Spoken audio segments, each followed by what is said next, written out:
Tech News Weekly is sponsored by Hover.com. Go to gfu.hover.com and get 10% off your entire purchase. FreshBooks. FreshBooks is an easy-to-use online invoicing service that saves you time, gets you paid faster, and makes you look professional. Get started completely for free at freshbooks.com. And by Audible.com. Get a free audiobook by going to audiblepodcast.com/GFQ. Starting Tech News Weekly in 3, 2, 1.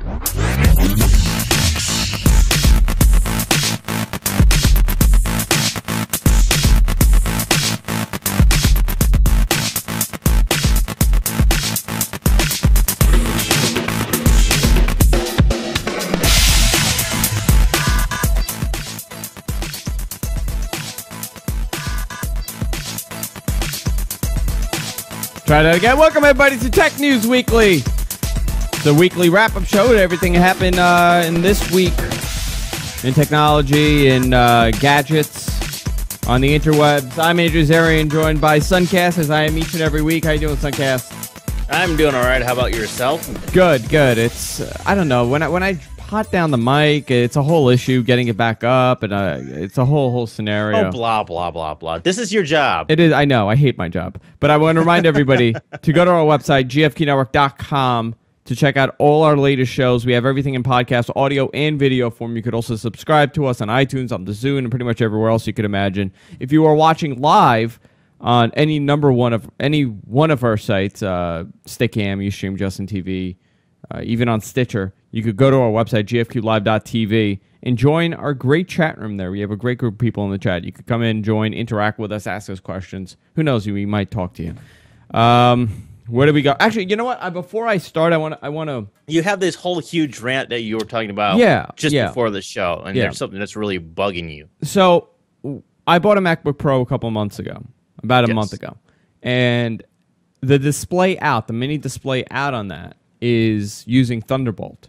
So it's actually Thunderbolt to HDMI, and you take that, and that outputs the video. And a lot of times we do capture the screen of what I'm doing, or if I need to pull up something. When I had my older Mac, I was just able to do it with the mini DVI and just pull up the screen if I had to show something. Well, I got the Thunderbolt. It was like $40, this adapter. I hooked it up. It does not work with the capture card. Ooh. Yeah. Does not work with the capture card. So now it works. It's a weird thing. Like, it works and then turns off, but it won't work with VidBlaster, but it does work with the other software. So it's a whole scenario, and I have no idea what the hell's going on. And it actually ruined something I had planned for the end of the show. So now I have to figure out a different way to route this video. But that's so annoying that you have to go through the entire process, pay the $40, and I've done it 3 times this year because I've gotten 3 different types of adapters. And now this one doesn't work. That sucks. So, I mean, I should be pissed off. Well, Apple has always been kind of known for doing stuff that's a little bit more closed and proprietary and making it a little bit more difficult than if it was something that was PC-based, where it's a little bit more open and more supported. I'm just curious on why the old one worked and now this one doesn't. That's what baffles me. And it's the same thing, right? I mean, well, it's a different adapter. The other one was mini DVI to HDMI, and this one is, Thunderbolt to. Well, Thunderbolt is a fairly new technology, so that could play a hand at it. Yeah, so I don't know. Just upsetting. Messes everything up. You know what is upsetting to people? People who bought an HP WebOS tablet. I want to go to this before. I'm sorry, I don't mean to laugh. We're also going to talk about the Google acquiring Motorola Mobility for $12.5 billion. We're going to go into that too, but I do want to talk about the WebOS HP debacle.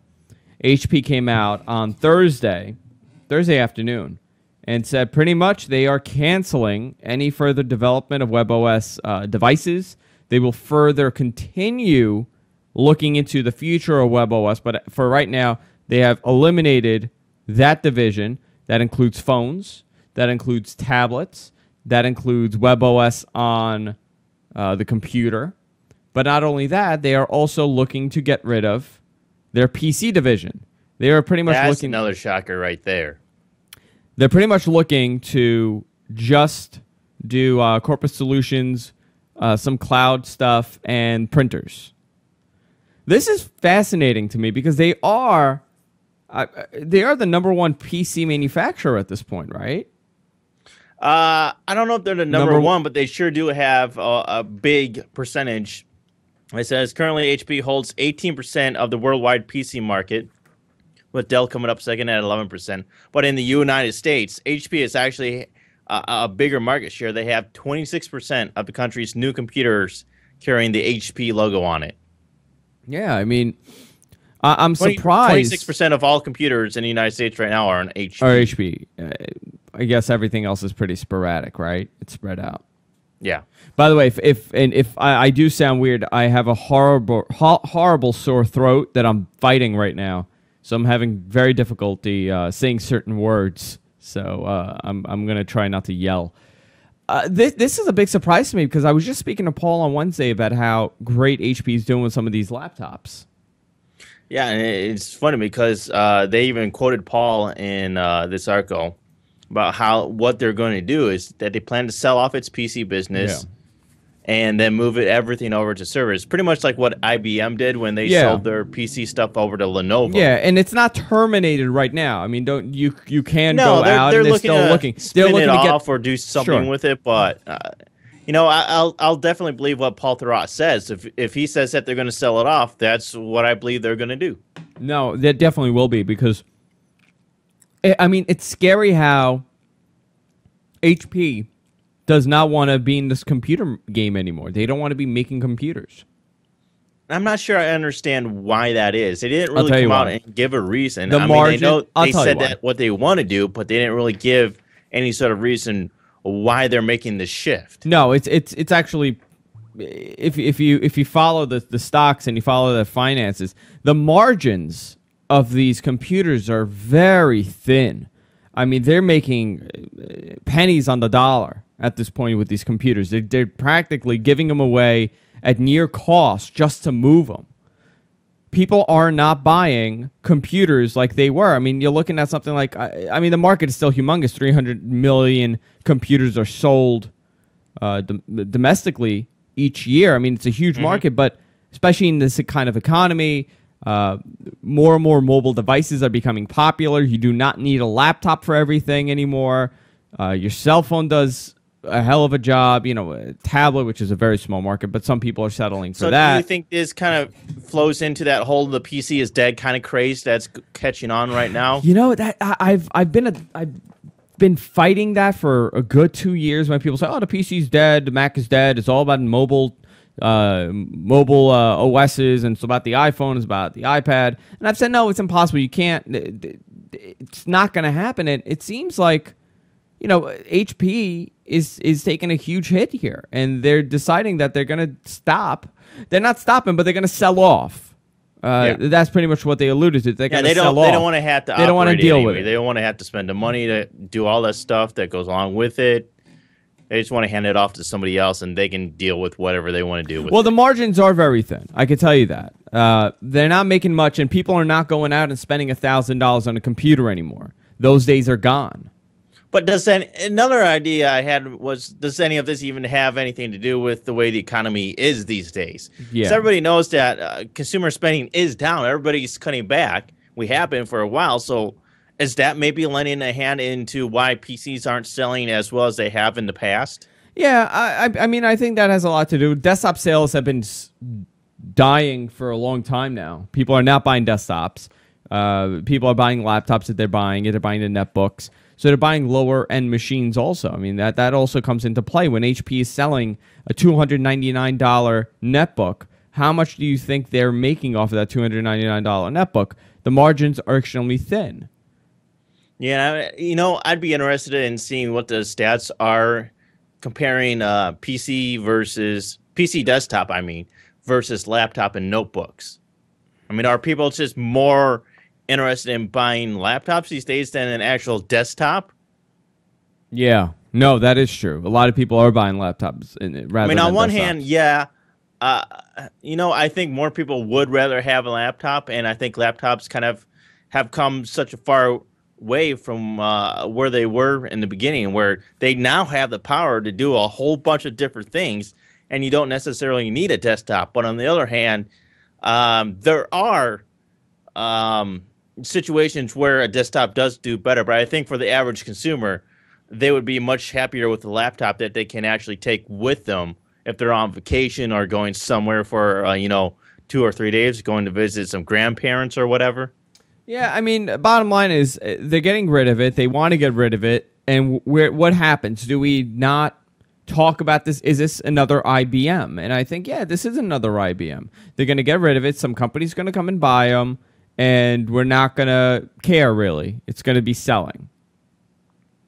Well, how much blame is there? Any blame that could be even put on the management? Because we know we had that whole huge deal with Mark Hurd leaving HP, and it's never really been the same since. So, can any of this even be blamed with the management at HP for the shortcomings? I would definitely say that. I would definitely say it's management, because management did not predict, or this was their big plan. I mean, there are a lot of times, IBM did not want to be in the computer game anymore.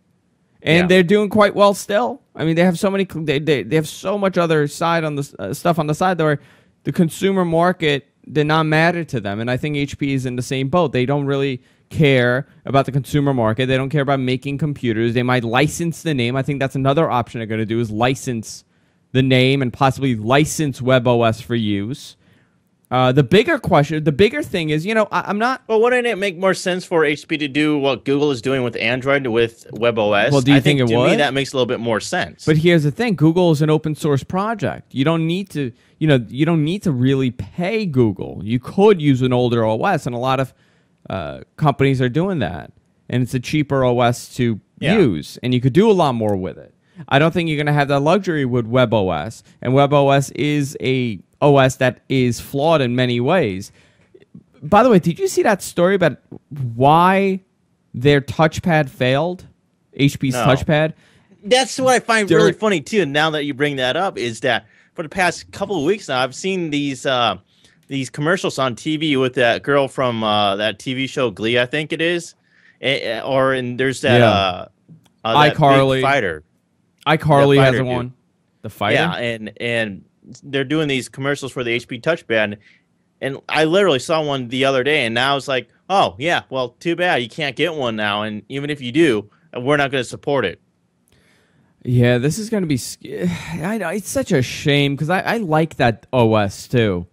I thought that was a nice OS. I thought it was different, and I thought it could have possibly had a fighting chance. But they just bought said Palm. It was flawed. No, I'll tell you why it was flawed. It was flawed because it wasn't on the right hardware. The hardware was flawed. So it wasn't necessary. Well, that's what I'm saying is the hardware was flawed. The hardware was slow and it was clunky, and it was just a slow iPad. That's all it was. And by the way, the story came out that when they were doing the testing on this OS, they were testing on an iPad. They had gotten a WebOS on an iPad, and that's how they were doing the testing for it. And when it finally went on the device on the actual hardware that they made, they were surprised at how slow it was. Though, isn't it? Yeah. I mean, no offense, but if you're developing something, why are you not testing it on the hardware that you're making it for? Yeah, and then once they put it on the hardware, they realized that it was too slow. That's really, really asinine way to do things. I mean, why would you develop software and test it on a piece of hardware that you're not even going to use? So pretty much they're saying they're going to concentrate on software and services. Well, it makes more sense to me for them to do something more like Google and Microsoft, where they license Windows Phone. I could see them doing something like that. Well, that they makes should. more sense to me than them actually creating the hardware like RIM does, where it's just hardware and the software that goes along with it. I think because like you said, it was the hardware that was wrong. So if you just license the software to people and then you let them do the hardware side of things, that would probably work out better. No, I agree with you 100%, and I really hope that they do the licensing. But do you feel that any one of the phone manufacturers are going to want to go near WebOS? No, it's been dying for a long time. Look at how many we have on the market. Everybody's grabbing Android. We have the iPhone on the market. We have Windows Phone on the market now. there's not too many spaces open anymore, and I think this is really the nail in the coffin for this WebOS operating system.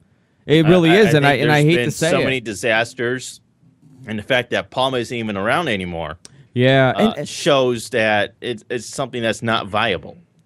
I see that's the whole thing that baffles me. They just did this whole thing in recent months, in about a year. This all took place in the last 12 months. Yeah, that they very short time. They grabbed Palm. They incorporated in their own systems. They pretty much killed Palm. Then they grabbed WebOS. They made a huge announcement a couple months ago that they're going to incorporate WebOS on every desktop computer that comes out in the next X amount of quarters. I found that to be great. Well, and yeah, that's an interesting point too. And it's like, all right, well, what 2 happened? months ago, you were still solid on WebOS. What changed in the last 2 months? Someone pulled the plug. I mean, obviously, but it's like, why would you spend all the time and resources doing these things, doing all the PR, announcing these things, looking into these options, and then 2 months later saying, "Oh, we're done." Yeah, this is interesting, and we're going to get more news on this in the coming weeks, and we're going to find out more stories about this, and we're going to keep up with this story because this is a huge, huge, huge story that HP is possibly spinning off their PC business, and they're going to be focusing on software and services and pretty much killing WebOS. I do want to go to the other big story of the week, and this is probably the big story of the summer. I don't know, who do you think gets the big story? Google acquiring Motorola Mobility, or HP pretty much killing their PC business?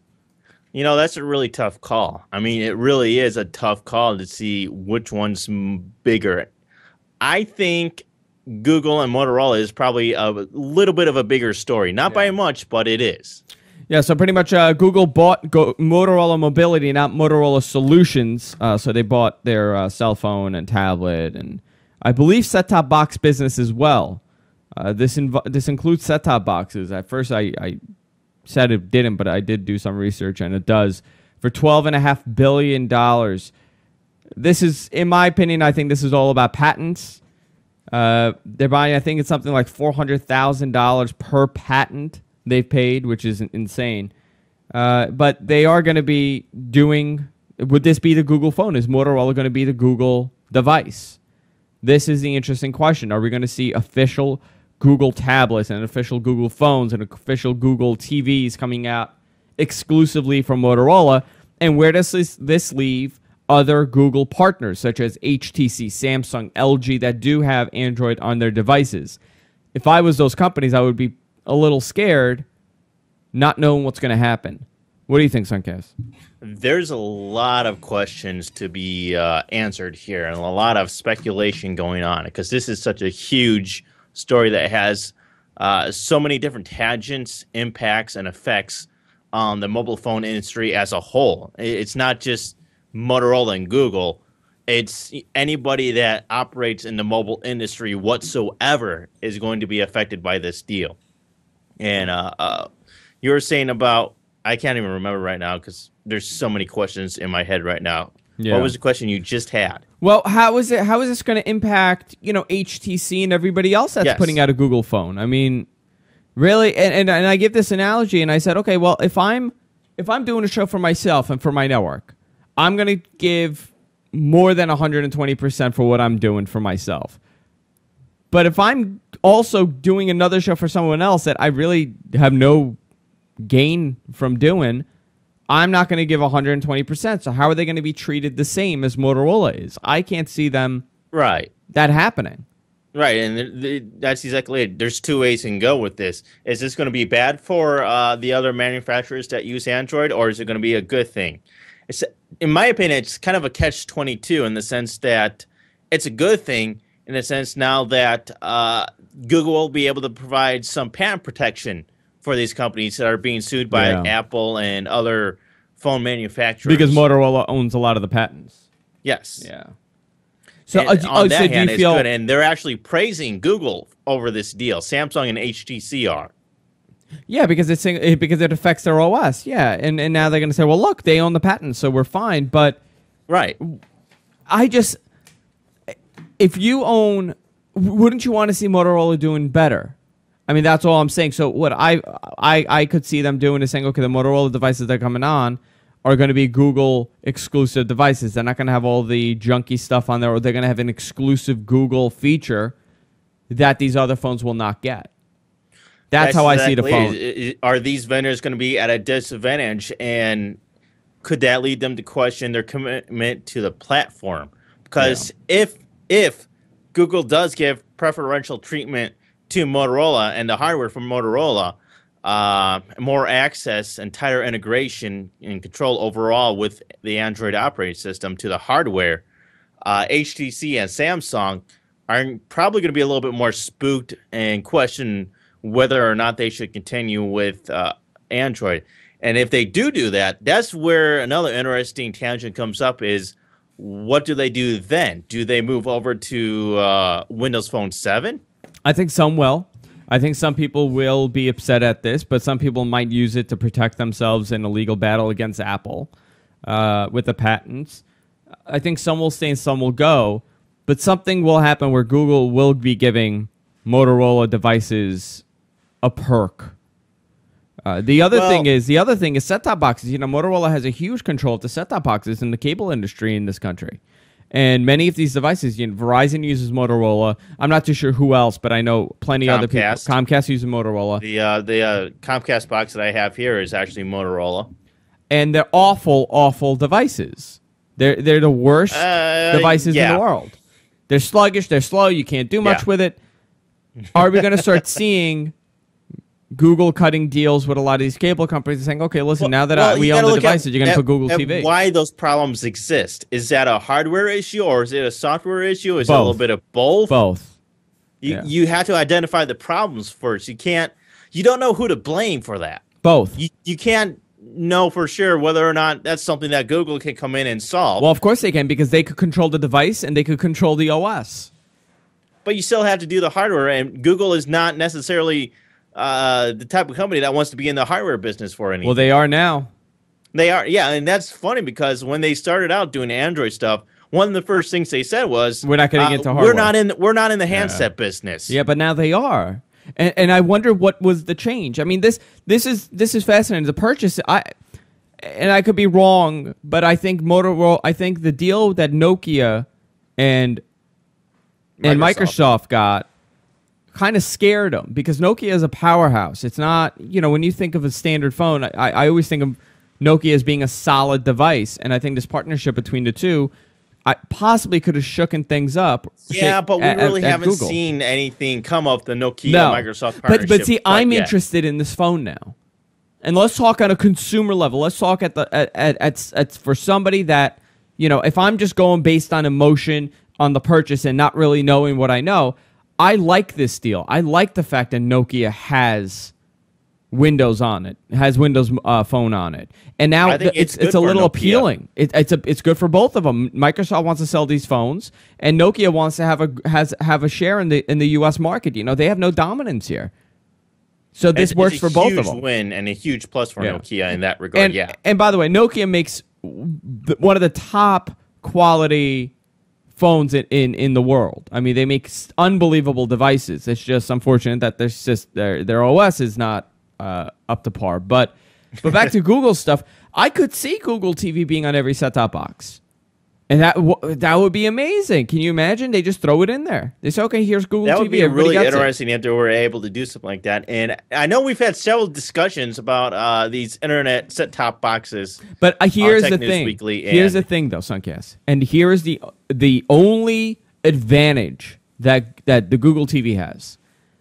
And I'm not saying I love the device. I still stand by the fact that it has so many flaws on it, but it also has certain features that can make it simple for the everyday person to use. And that one feature is the fact that you don't need to change inputs on your TV. I think it's cool, but it's integrated with your cable and in whatever input you're on. So you really don't need to say, okay, I want to watch Hulu. Go to get the remote, hit input 1, start the Google TV. The Google TV is always running, and it's integrated in your TV environment already. It's there. You don't feel that you need to go to another device. That's single-handedly one of the most important features that this device has that other people don't, like Roku. Well, you still had to boxes. get that into the hands of people, and people, in large part, are not interested in these set-top boxes as they are right now. No, they're not. Here's the thing: is if Google were to take control over Motorola set-top boxes and put Google TV on them. And then they turn around to all these people that use these Motorola set-top boxes and say, you're going to have Google TV now and you're going to pay for it. So now everybody that's a Comcast subscriber is going to have a Google TV, basically. Yeah. I don't know. And I think would be interesting, and I think that's the way you need to go and get your set-top box into the hands of consumers, because I don't think they're necessarily going to go out there and buy it. No. A lot of times, especially with Comcast, is you're already given that. Why would you go out and get a Google TV? Yeah. No, that's absolutely right, and I think that's why they might be able to do it. You want to pick another story? Sure, we can go on to another story. You pick something. Let's talk about this Apple mothership, because that's kind of an interesting, funky story. And here's the problem. I wanted to pull this image, and I couldn't because my Mac thing won't work. Yeah, I think it's really interesting. Let me see if I can find that story. Well, this came up a couple of months ago where Steve Jobs was at like a board meeting, and he was trying to convince the board that I guess in Cupertino, I guess it's like the Cupertino Society of Development or whatever they call it. And he was convincing them that this is a good thing and this is what they need to put, and this is his legacy. I believe we covered this early on. But here, more images have come out, and it kind of became it basically looks like a freaking UFO ring. Yeah, UFO ring. I mean, it's like a UFO, but there's nothing in the middle of it. It's just a ring. Yeah, more images have come out of the campus in Cupertino. They're saying the building will take up 2.8 million square feet, containing at least 1,000-seat auditorium and research facility totaling 300,000 square feet. It is a unbelievable device. Building. They're saying building. Yes. They're saying that it's device. Yeah. They're You're saying it's going to be completed. iPhone 5, aren't you? I am waiting. They're saying it's going to be completed by 2015. By comparison, but it still has to go through all the environmental impact statements and development reviews and the public hearing. So this is still a little ways off. I do think it's really interesting that they're looking to do this, and I think it's an interesting concept. Well, I think it's Steve Jobs' legacy. I think this is what he's leaving behind.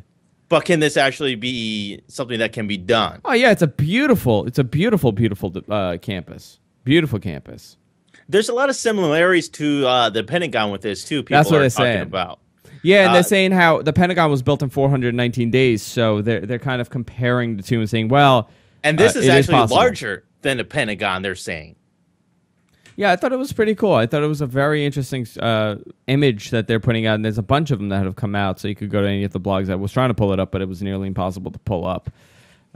You know what? It's talking about Apple. We also stumbled on, a lot of the blogs stumbled on a MacBook Pro prototype that came out and surfaced on eBay, and it has a SIM slot for Wi-Fi for GSM 3G. Now, it doesn't matter because it's an older device, and yeah, like people saying, oh well, it's a prototype, but it's interesting that we have not seen more and more people doing this. We haven't seen more and more manufacturers putting 3G on a lot of their stuff, and I'm just interested to see why we haven't seen that, and I'm wondering if they feel that 3G is not sufficient enough to put on these devices. I don't know why we haven't seen them, but now we're starting to see that they had thought about it and they scrapped it. Well, there's notebooks, there's netbooks. I think there was that whole netbook craze, and I think that kind of probably threw everything off in terms of, should we add this to notebooks? Why should we add this to notebooks if we have netbooks? We can just sell them on a whole nother device. They have to spend a whole nother $300 and have a whole separate device. We can make more money that way. Yeah. I don't know. I think that we should start seeing some of these devices. Now with LTE and 4G being launched, I think that more and more of these devices should be coming out, but there has to be a reason why we haven't seen it. Is this a selling point? This is what it means. You still have to have service for it, you know? You know what? I was thinking this the other day. I have no problem getting a MiFi card And if I had my laptop, if I knew my laptop could do it, and I knew that my iPad could do it, I have no problem getting a MiFi card to use on these devices. You know, one of those adapters that could do it. I know you could do it, but if it was built in, I don't mind doing it. I have no problem doing it. I'm just I agree, and I think why we're not seeing it. It's also, why can't we do this more with our phones? And I think that's another reason that plays into why we haven't seen this more, is because the people that do these sort of things, the most probably are still using their cell phone to do this. Why can't you just connect your cell phone to your computer while you're out? And to me, that makes a little bit more sense than having it built into your computer. I would want to see that. I would get it. It's interesting that they were considering it and they didn't do it in the end. That's I agree. The fascinating part of it. I mean, this prototype was back in 2007, by the way. This isn't something that's new. It's just that it's surfaced now that somebody got it working, and they're looking more into it. I'm amazed how these people get their hands on these things. Yeah. That's the most amazing part of it. It surfaced on eBay of all places. Yeah. Somebody's leaking all this stupid stuff. I don't know why. I really don't understand why. But you want to go into the AT&T story?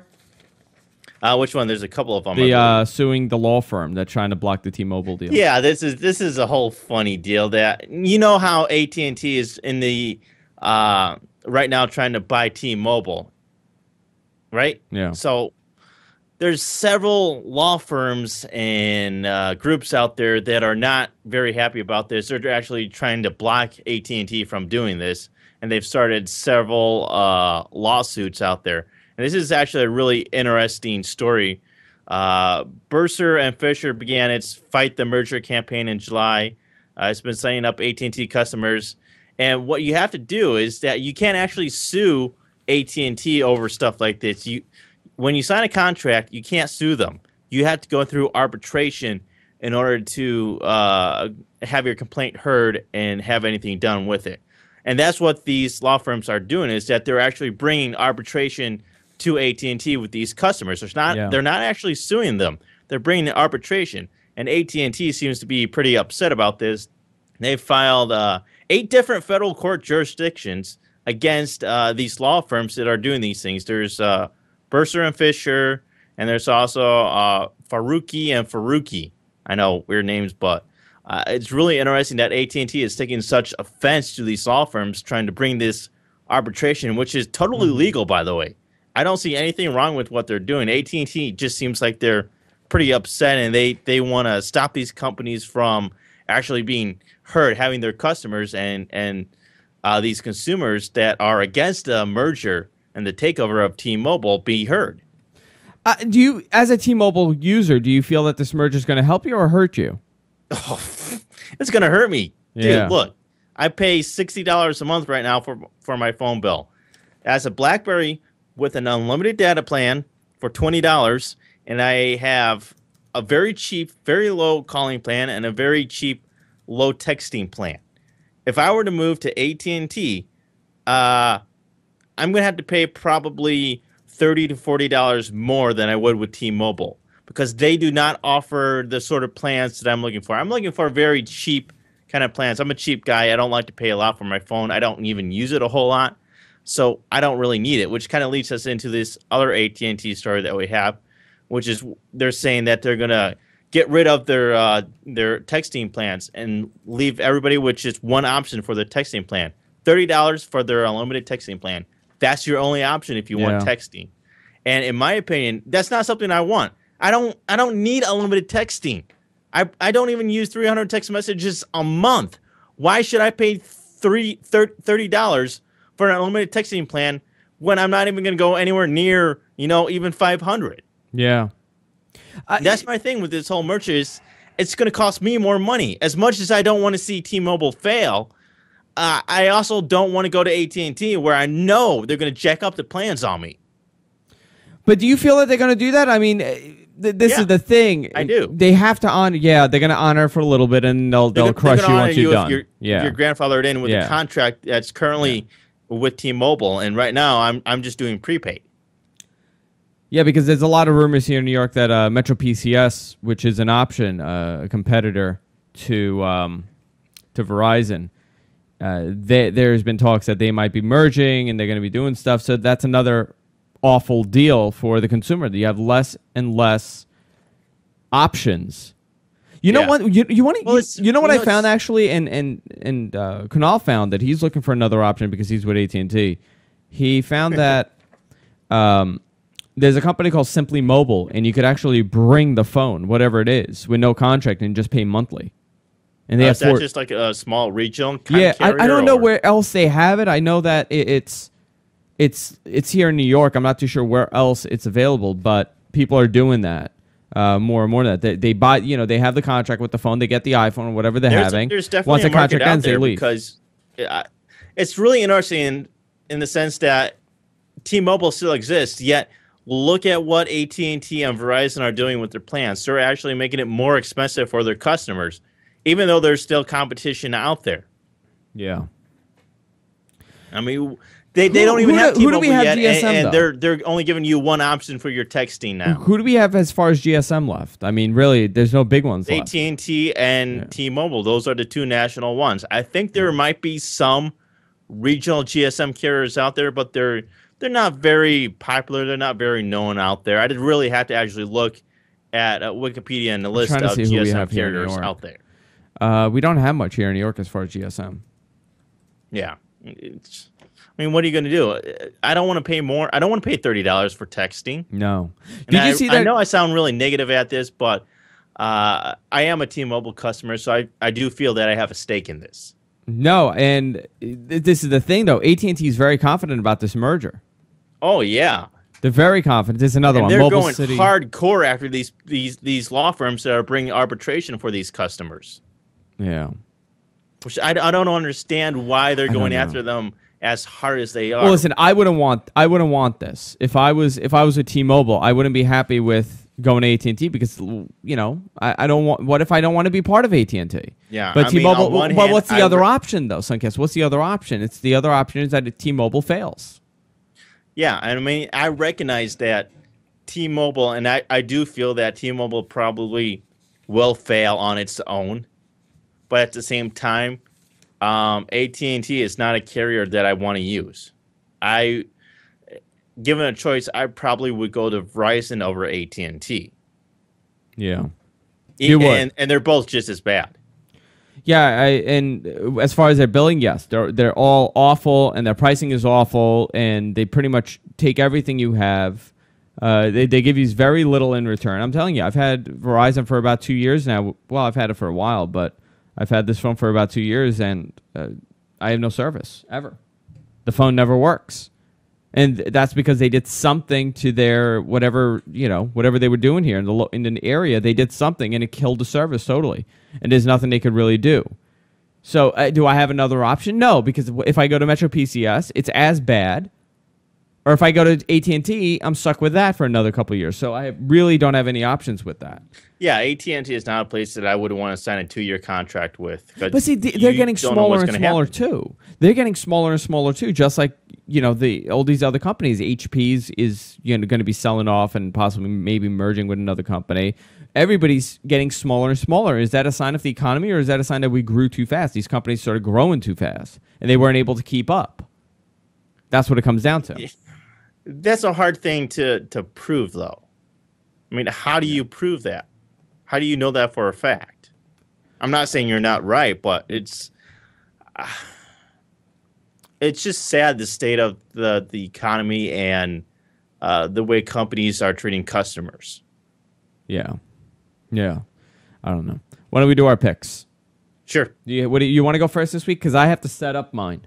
It's a whole issue with me. It's a whole setup, huh? Yeah. You go first. Hang on, because I told you that I initially was going to just pull up the video, and I can't do that, so I have to route it in with another machine. So here's the picks of the week. All right, I'll do my pick first then. My pick this week is called No Dupe, NODUPE. It's a fast, versatile duplicate file finder, and being part of the GFQ network, I burn through files, and I have multiple copies of files for GFQ, and this program helps me immensely to find these duplicates because I'll put them in multiple folders sometimes, and it can be very difficult to find these duplicates and to also be able to find which duplicates I want to delete. Yeah. What NoDupe does is it's very sophisticated yet simple duplication file searcher. You basically just check what hard drives you want to search. You can tell it what type you want to look for. If it's media, it has a few presets, such as media. But you can also customize your search. You could do whatever file extension that you want, which is really cool. But then when you get your search results, you can also do a little bit more control over that as well. You can see whether or not the file size is the kind of size that you're looking for. If you're looking for a certain file size, like I have a lot of video files, but maybe they might all have the same name. Like I'll have multiple versions of the same show in different formats, but I don't want to delete every single one. So even though they might come up in a duplicate finder program, I don't want to delete all of them. I want to delete the ones that might have the same file size. That's the way I know that is a duplicate. And it makes it very easy to do that with NoDupe. It'll show you results. It'll have columns with groups. It'll show you the file name, and it'll show you the length. And it's very, very simple. You just select which ones you want, hit delete, and that's it. Excellent. That's a great pick. Yep, you just go to nodupe.co.uk. So my pick this week is a program. One of my friends recently, he just got a new Mac, and he's never really had a Mac before, so he doesn't know what programs to get. And one question he had was, what should he get for an FTP client? And there's many options out there. There's FileZilla. There's plenty options out there to find one. But my personal favorite is a very easy to use and simple client called CyberDuck. And here's their website here, so let me just pull it up.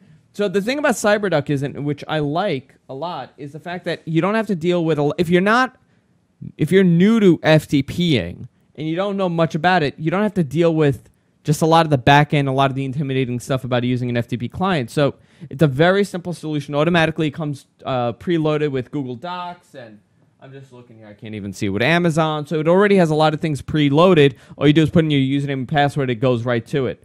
So here's the different parts of the interface. This is what I use on a regular basis when we're doing FTPing on the network. It's simple.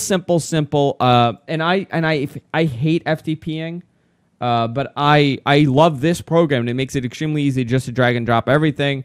Again, there are other programs out there, but this is my personal favorite. It's very easy to use, very simple, and you don't have a lot of the hassle that you do with a lot of the other FTP clients. It's called CyberDuck, and it's for the Mac OS. You can find I've heard of CyberDuck before, and I really like it. Yeah, it's probably one of the better file FTP programs out there. Yeah, and I always have GFQ open, and I'm always dragging and dropping files, and it almost makes it look like just a cloud storage rather than a client.